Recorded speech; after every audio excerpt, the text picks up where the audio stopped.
Hai, perkenalkan nama saya Grinisian dari kelas Laurentius 8. Saya akan menjelaskan masa demokrasi liberal.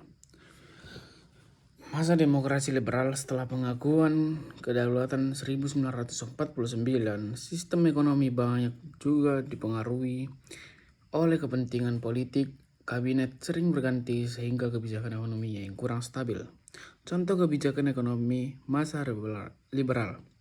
1. Rencana Urgensi Perekonomian atau RUP tahun 1951 oleh Sumitro Djokadikusumo. Yang kedua itu program Benteng 1950-an untuk memberi kesempatan pengusaha pribumi.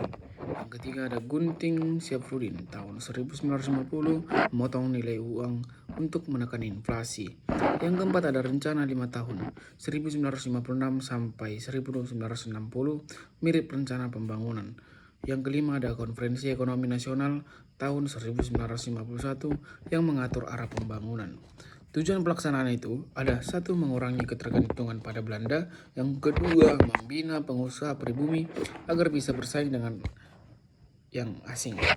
Yang ketiga, mengatasi defisit anggaran inflasi. Yang keempat, membangun fondasi ekonomi liberal, ekonomi nasional. Yang kelima, ada menyeimbangkan ekonomi kota desa. Baik, keberhasilannya itu adalah di Gunting Syafruddin berhasil mengurangi jumlah uang yang beredar sehingga terjadi inflasi yang bisa ditekan.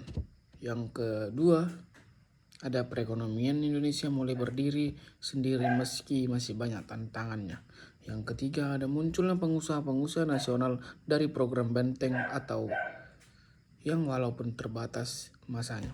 Kegagalan yang terjadi ada 1. Program Benteng gagal karena banyak pengusaha pribumi hanya jadi stempel untuk pengusaha Tionghoa atau negara asing. Rencana pembangunan sering terhambat karena kabinet sering jatuh sebelum program selesai atau kabinet yang sering berganti semasa waktunya.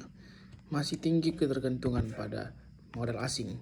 Yang terakhir ada rencana 5 tahun tidak berjalan dengan sesuai dan maksimal oleh politik yang ada di kabinet tertentu.